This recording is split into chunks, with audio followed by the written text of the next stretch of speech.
Railway ಇಲಾಖೆ ಪರೀಕ್ಷೆಯಲ್ಲಿ ಮಂಗಳಸೂತ್ರ ತೆಗೆಯುವ ಕೇಂದ್ರದ ಆದೇಶದ ವಿಚಾರವಾಗಿ ವಿಪಕ್ಷ ನಾಯಕ ಆರ್ ಅಶೋಕ್ ಮಾತನಾಡಿದರು.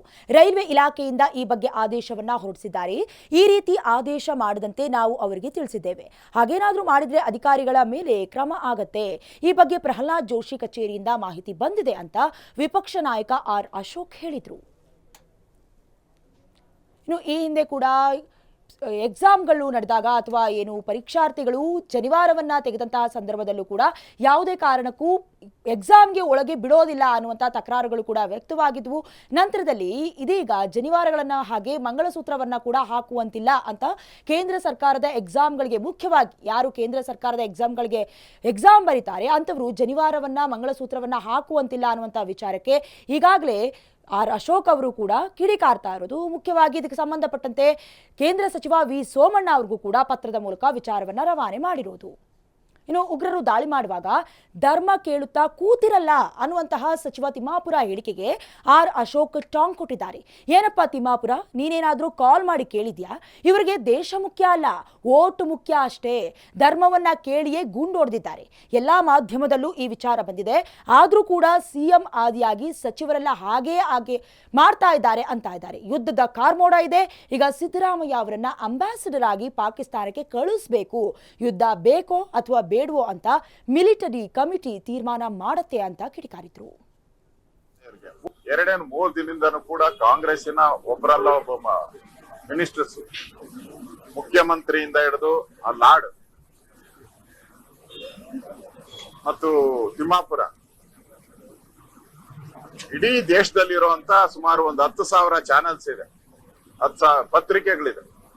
ಅದರಲ್ಲೆಲ್ಲದರಲ್ಲೂ ಹೇಳಿದ್ದಾರೆ ಧರ್ಮವನ್ನ ಕೇಳಿ ನಮ್ಮನ್ನ ಗುಂಡಾಕಿದ್ರು ನಮ್ಮ ಯಜಮಾನ್ರನ್ನ ಅಂತ ಹೇಳಿ ಈ ದೇಶದಲ್ಲಿರೋ ಎಲ್ಲಾ ಚಾನಲ್, ಪಾಕಿಸ್ತಾನ ಚಾನಲ್ ಬಿಟ್ಟು ಹೇಳಿದ್ದಾರೆ. ಎಲ್ಲಾ ಪತ್ರಿಕೆ ಹೇಳಿದೆ. ಇಷ್ಟಿದ್ರು ಕೂಡ ಒಬ್ಬ ಮಂತ್ರಿಯಾಗಿ ತಿಮ್ಮಾಪುರೆ ಕ್ಷಣಕ್ಕೊಂದು ಉಸಿರೊಳ್ಳಿ ತರ ಕ್ಷಣಕ್ಕೊಂದು ಮಾತುಗಳನ್ನ ಆಡ್ತಾ ಇದ್ದಾರೆ. ಮೊನ್ನೆ ಹೇಳಿದ್ರು ಯಾರನ್ನ ಅಷ್ಟು ಬ್ಯುಸಿ ಆಗಿರ್ತಾರಂತೆ, ಯಾರು ಟೆರರಿಸ್ಟ್ಗಳು ಬಹಳ ಬ್ಯುಸಿ ಆಗಿರ್ತಾರಂತೆ, ಅರ್ಜೆಂಟ್ ಆಗಿ ಕೆಲಸ ಮುಗಿಸ್ಕೊಂಡು ಹೋಗ್ಬೇಕಂತೆ ಅವರು. ಅಂತದ್ರಲ್ಲಿ ಧರ್ಮನ್ ಕೇಳ್ತಾರ ಅಂತ. ಏನಪ್ಪಾ ತಿಮ್ಮಾಪುರ, ನೀನ್ ಹೋಗಿ ನಾನು ಅಲ್ಲಿ ಇಂಟರ್ವ್ಯೂ ಮಾಡಿದ್ದೆ ಅವ್ರನ್ನ,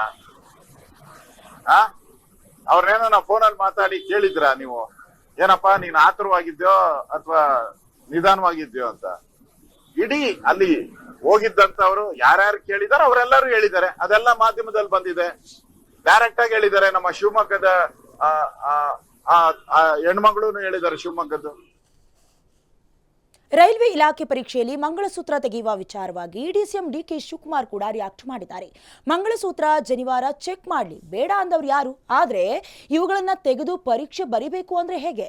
ರೈಲ್ವೆ ಇಲಾಖೆ ಈ ರೀತಿಯ ಆದೇಶ ಹೊರಡಿಸಿದ್ದು ಸರಿಯಲ್ಲ. ಬಿಜೆಪಿ ನಾಯಕರು ಹೇಳೋದೊಂದು, ಮಾಡೋದೇ ಒಂದು. ಬಿಜೆಪಿಯವರ ಮುಖವಾಡವೇ ಬೇರೆ. ರೈಲ್ವೆ ಇಲಾಖೆ ಮೊದಲು ಈ ಆದೇಶವನ್ನ ವಾಪಸ್ ಪಡಿಬೇಕು ಅಂತ ಉಪಮುಖ್ಯಮಂತ್ರಿ ಡಿಕೆ ಶಿವಕುಮಾರ್ ಆಗ್ರಹಿಸಿದರು. ಈ ಧರ್ಮದ ಆಚರಣೆ ವಿಚಾರದಲ್ಲಿ ಏನು ಇದನ್ನ ಶನಿವಾರ ತೆಗೀರಿ ಅಂತ ಹೇಳ್ತಾ ಇದ್ದಾರೆ, ಇದನ್ನ ಜನನೇ ಆಕ್ರೋಶವನ್ನ ವ್ಯಕ್ತಪಡಿಸಬೇಕು, ಇದನ್ನ ಕೈ ಬಿಡಬೇಕು ಅಂತ ಹೇಳಿ ಒತ್ತಾಯ ಮಾಡ್ತೀವಿ. ಧಾರ್ಮಿಕವಾದಂತ ಕೆಲವು ವಿಚಾರಗಳು, ಈಗ ಕಿವಿಯಲ್ಲಿ ಓಲೆ ಇರ್ತದೆ, ಮೂಗ್ಬತ್ತಿ ಇರ್ತದೆ, ಬಟ್ಟಿ ಇರ್ತದೆ, ತಾಲಿ ಇರ್ತದೆ, ಮಂಗಳಸೂತ್ರ ಇರ್ತದೆ. ಹಿಂದೂ ವಿರೋಧಿಗಳು ಎಲ್ಲಿಗೋದ್ರು ಅಂತ ಸಂತೋಷ್ ಲಾಡ್ ಕಿಡಿಕಾರಿದ್ದಾರೆ. ಕೇಂದ್ರವೇ ಮಂಗಳಸೂತ್ರ ಶನಿವಾರ ತೆಗಿಬೇಕು ಅಂತ ಹೇಳಿದೆ. ಯಾಕೆ ಕೇಂದ್ರ ಸರ್ಕಾರದ ವಿರುದ್ಧ ಯಾರು ಮಾತನಾಡ್ತಾ ಇಲ್ಲ? ಶಾಸಕ ಅರವಿಂದ್ ಬೆಲ್ಲದ್ ನನ್ನ ವಿರುದ್ಧ ಪ್ರತಿಭಟನೆ ಮಾಡಿದ್ರು.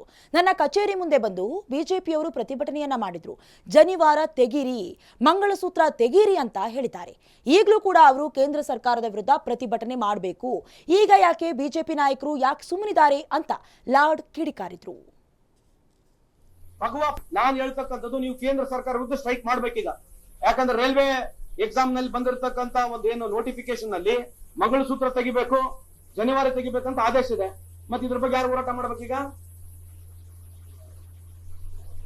ಯಾರು ಹೋರಾಟ ಮಾಡೋದ್ ಬೇಡ? ಮಾಡ್ರಿ. ಬಿಜೆಪಿ ಅವರಿಗೆ ದಯಮಾಡಿ ಎಲ್ಲಾ ಲೀಡರ್ಗಳು, ನೀವು ಹೆಚ್ಚಿನ ಜನಸಂಖ್ಯೆಯಲ್ಲಿ ಸಾವಿರಾರು ಸಂಖ್ಯೆಯಲ್ಲಿ ಉಗ್ರರ ದಾಳಿಯ ವಿಚಾರದಲ್ಲಿ ರಾಜಕೀಯ ಮಾಡಬಾರದು ಅಂತ ಸಚಿವ ಕೆಎಚ್ ಮುನಿಯಪ್ಪ ಹೇಳಿದ್ದಾರೆ. ಬೆಳಗಾವಿಯಲ್ಲಿ ಮಾತನಾಡಿದ ಅವರು, ಕೇಂದ್ರದ ಈ ನಿರ್ಧಾರ ಏನಿದೆ ಅದು ಎಐಸಿಸಿ ನಾಯಕರು ಕೂಡ ಬೆಂಬಲವನ್ನು ವ್ಯಕ್ತಪಡಿಸ್ತಾ ಇದ್ದಾರೆ. ಪ್ರವಾಸಿಗರ ಮೇಲೆ ಉಗ್ರರು ದಾಳಿ ನಡೆಸಿದ್ದು ತುಂಬಾ ಖಂಡನೀಯವಾದದ್ದು. ನಾವು ಕೂಡ ಕೇಂದ್ರದ ನಿರ್ಧಾರಕ್ಕೆ ಬೆಂಬಲವನ್ನ ಸೂಚಿಸ್ತೀವಿ. ಆದರೆ ರಾಜ್ಯ ಬಿಜೆಪಿ ನಾಯಕರು ಇದರಲ್ಲಿ ರಾಜಕೀಯವನ್ನ ಮಾಡಬಾರದು ಅಂತ ಸಿಎಂ ಸಿದ್ದರಾಮಯ್ಯ ಹೇಳಿಕೆಗೆ ಕೆಎಚ್ ಮುನಿಯಪ್ಪ ಅವರು ಸ್ಪಷ್ಟನೆ ಕೊಟ್ಟರು. ಅದಕ್ಕೆ ರಾಜಕೀಯ ಬೆಳೆಸ್ತಾರೆ. ಅಖಿಲ ಭಾರತ ಕಾಂಗ್ರೆಸ್ ಪಾರ್ಟಿ ಅಧ್ಯಕ್ಷರು, ವಿರೋಧ ಪಕ್ಷದ ನಾಯಕರು, ಕೇಂದ್ರ ಸರ್ಕಾರದ ಜೊತೆಯಲ್ಲಿ ನಾವಿದ್ದೇವೆ, ಕಷ್ಟ ಕಾಲದಲ್ಲಿ ಸರ್ಕಾರ ದೇಶ ಮುಖ್ಯ, ದೇಶದ ಹಿತಕ್ಕಾಗಿ ನಾವು ನಿಮ್ಮ ಜೊತೆಯಲ್ಲಿ ಅಂತ ಹೇಳಿದಾಗ ಅದು ರಾಜಕೀಯ ಬೆಳೆಸಬಾರದು. ಗಂಭೀರವಾದ ಪರಿಸ್ಥಿತಿಗಳಲ್ಲಿ ರಾಜಕಾರಣ ಮಾಡಬಾರದು. ಅದು ಯಾವುದೇ ವಿಧಾನಸಭೆಯಿಂದ 18 ಬಿಜೆಪಿ ಶಾಸಕರ ಅಮಾನತು ವಿಚಾರವಾಗಿ ಇಂದು ರಾಜ್ಯಪಾಲ ಗೆಹ್ಲೋಟ್ ಅವರನ್ನ ಭೇಟಿಯಾಗಿ ಬಿಜೆಪಿ ನಾಯಕರು ಮನವಿ ಸಲ್ಲಿಸಿದರು. ಆರ್ ಅಶೋಕ್, ವಿಜಯೇಂದ್ರ ನೇತೃತ್ವದಲ್ಲಿ ರಾಜ್ಯಪಾಲರನ್ನ ಭೇಟಿಯಾದರು. ಇದೇ ವೇಳೆ ಅಮಾನತು ಹಿಂಪಡೆಯೋದಕ್ಕೆ ಸ್ಪೀಕರ್ಗೆ ನಿರ್ದೇಶನ ನೀಡುವಂತೆ ರಾಜ್ಯಪಾಲರಿಗೆ ಅಮಾನತುಗೊಂಡ 18 ಬಿಜೆಪಿ ಶಾಸಕರಿಂದಲೂ ಕೂಡ ಮನವಿಯನ್ನ ಸಲ್ಲಿಕೆ ಮಾಡಲಾಯಿತು.